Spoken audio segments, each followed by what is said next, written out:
Olá, tudo bem? Neste vídeo vou falar sobre a história da cachaça Quilombo. Vou falar um pouco da história da cachaça no Brasil e vou também mostrar como era feita e como você pode também hoje para reproduzir essa mesma cachaça na sua casa. A história da cachaça no Brasil se iniciou no período da colonização portuguesa, no início do século XVI.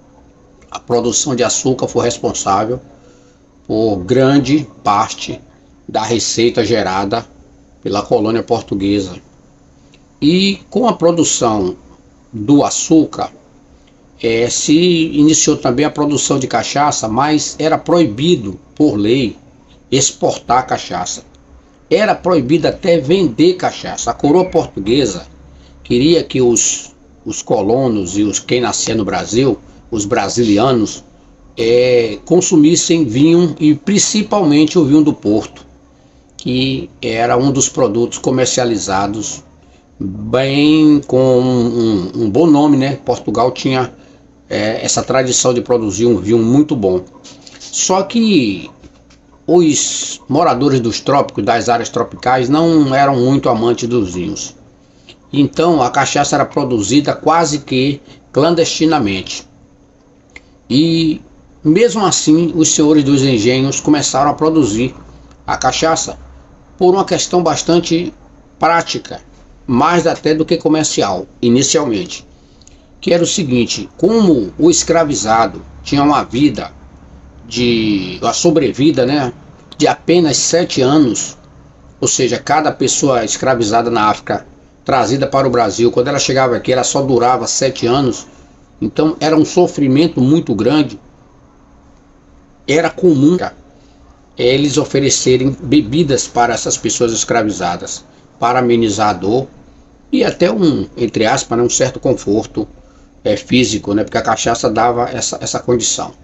Então era produzida uma cachaça exatamente para ser ofertada aos escravos.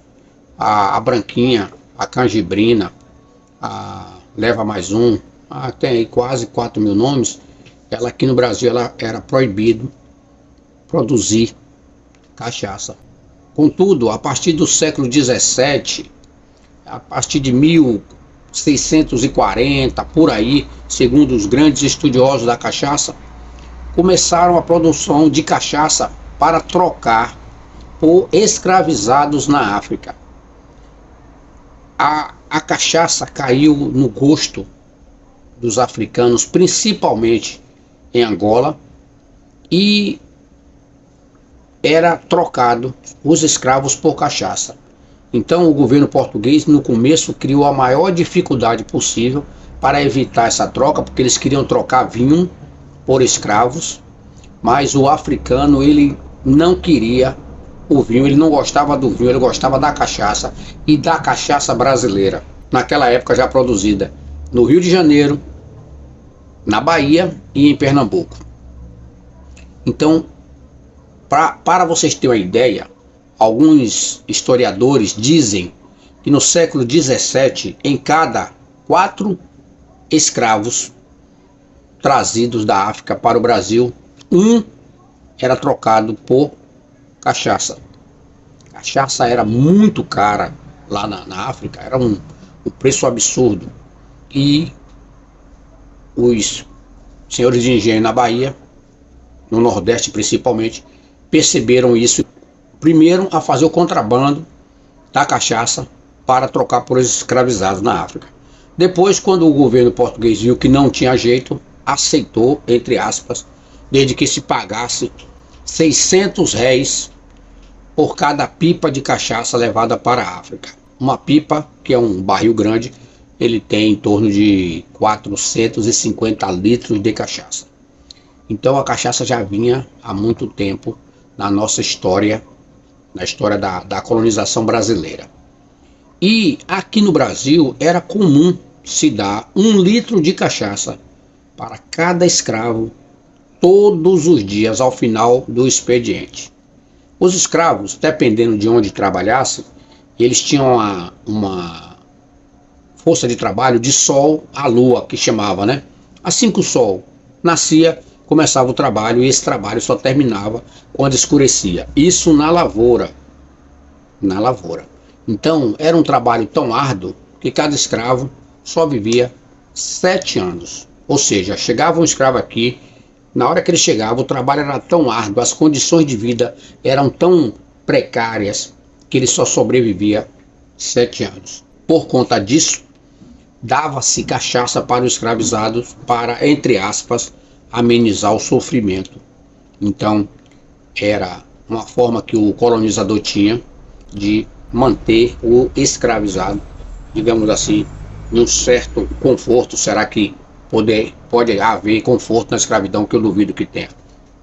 E nenhuma escravidão teve, nem terá, nem teria. Então eles ofereciam aquela cachaça ali. E tinha escravo que bebia 1 litro de cachaça toda noite.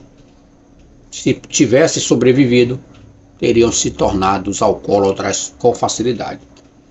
Algumas fazendas produziam cachaça exatamente para poder dar para esses escravizados. E essa cachaça que nós conhecemos aqui no Brasil como pinga, aguardente, apesar que já existia aguardente lá em Portugal, feito com uva, né, com a famosa bagaceira. Aqui no Brasil também chegaram a produzir algumas bagaceiras, mas foi a cachaça, a branquinha, né, que prevaleceu. Os homens recebiam em média 1 litro de cachaça todo dia, e as mulheres recebiam meio litro de cachaça. Pelo que se sabe, parece que a maioria dos homens bebiam as suas cachaças durante a semana inteira, ou seja, bebiam 1 litro de cachaça todo dia. E as mulheres não bebiam, guardavam essas cachaças e iam colocando em potes, e ali iam colocando ervas, plantas, casca de plantas, iam criando uma situação muito interessante. Há quem diga que a famosa meladinha vem exatamente desse processo, dessa época aí. Foi nessa época que surgiu a famosa cachaça da senzala, que era exatamente alguma cachaça colocada com folhas, também conhecida aqui no Brasil como folha podre, e também conhecida como a cachaça chamada pau dentro, que era uma cachaça que se colocava algumas raízes, casca de madeira, pedaço de madeira, sementes, enfim. Tinha-se então a cachaça da senzala. Quando havia a possibilidade de fuga, que o escravizado fugia, que ele ia para o meio da mata, que ele ia se refugiar, e normalmente ele ia ou construir um quilombo, que era um local onde eles viviam longe da escravidão, ali também se produzia cachaça. Sabe-se que em Palmares, por sinal, Zumbi já produzia cachaça e bebia cachaça. Normalmente, a maioria dos negros escravizados bebiam cachaça, pela razão anteriormente já citada. E quando eram já libertos, estavam lá no quilombo, né? Eles não aceitavam usar o nome de cachaça da senzala. Era esse nome senzala era impronunciável para a maioria dos escravizados. Eles não queriam nem imaginar falar isso. Isto porque, como nós bem sabemos, as senzalas eram uma máquina desumana de acomodar seres humanos. A cachaça do quilombo foi o que prevaleceu como uma identidade muito forte, até porque mesmo no Rio Grande do Sul, no sul do Brasil, tendo a colonização europeia, mesmo tendo tudo isso, o vinho nunca foi a bebida dos negros. Os negros não têm essa aptidão nata para vinho. Bebe-se vinho, mas não é a mesma coisa que se bebe com facilidade a cachaça. E existia e existe esse amor entre a cachaça e os ex-escravizados e seus descendentes.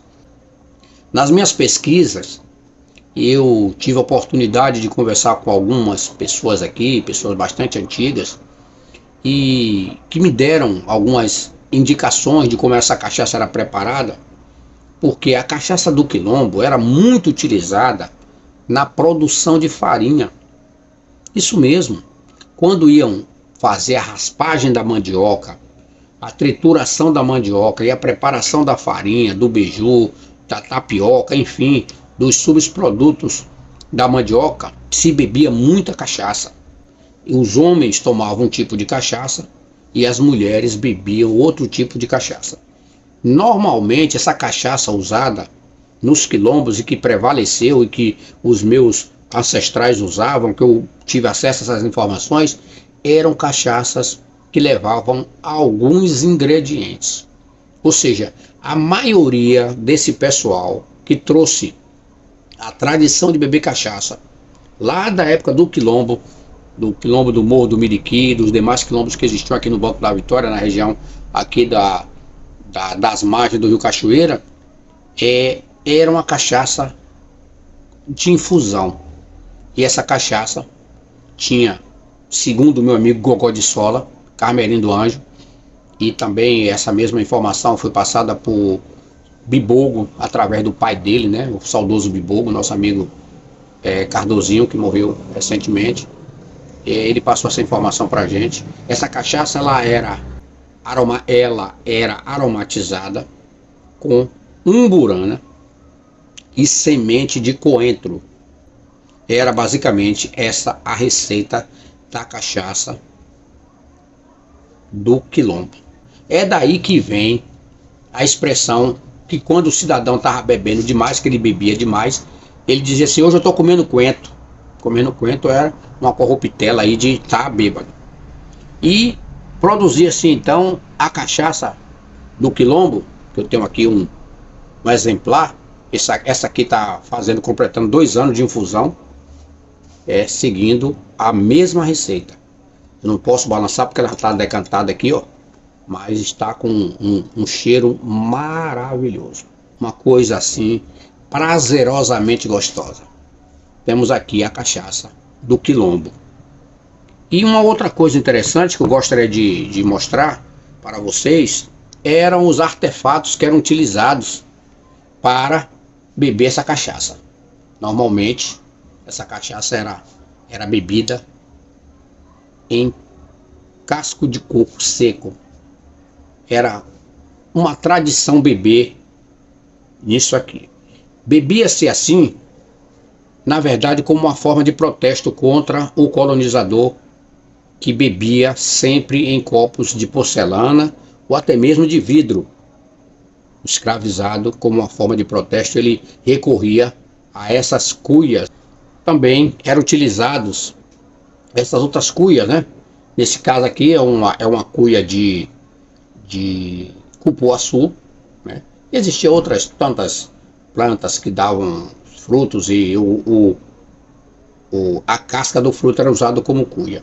Depois, na época já a partir de 1746, né, que quando chegou o cacau aqui no sul da Bahia, foi plantado aqui no sul da Bahia, era também uma forma de protesto. Os negros, os trabalhadores rurais bebiam a cachaça do Quilombo na cuia, né, que era feita com a casca do cacau. Essa cuia, você vai ver aqui, ó, é uma casca de cacau que é cortada, é feito um copo com ela e ela é levada ao processo de secagem controlada para ela não rachar. E aí o cidadão aproveitava ali, botava a talagada dele aqui e bebia a canjibrina dele, a cachaçinha dele. Então basicamente é essa a história da nossa cachaça. Eu tenho feito alguns estudos, alguns projetos em relação a bebidas e comidas do Quilombo. Comidas do trato do povo negro aqui do sul da Bahia, da região aqui das margens do Rio Cachoeira, aqui em Ilhéus. Então, eu espero que vocês fiquem com água na boca, até porque bebi uma cachaçinha muito boa. É uma pena que eu não posso. E digo para você que sinto saudade do tempo que eu bebia a minha cachaçinha. E hoje eu não posso beber. Então, mas mesmo assim eu estou muito feliz. Se você quiser vir degustar aqui, me avisa. Eu vou estar aqui preparado para te atender, contar um pouco da nossa história e ficar feliz em vê-lo bebendo, bebericando, ficando feliz, ficando alegre. Até porque a cachaça sempre foi sinônimo de alegria. Tá bom? Muito obrigado e até a próxima oportunidade.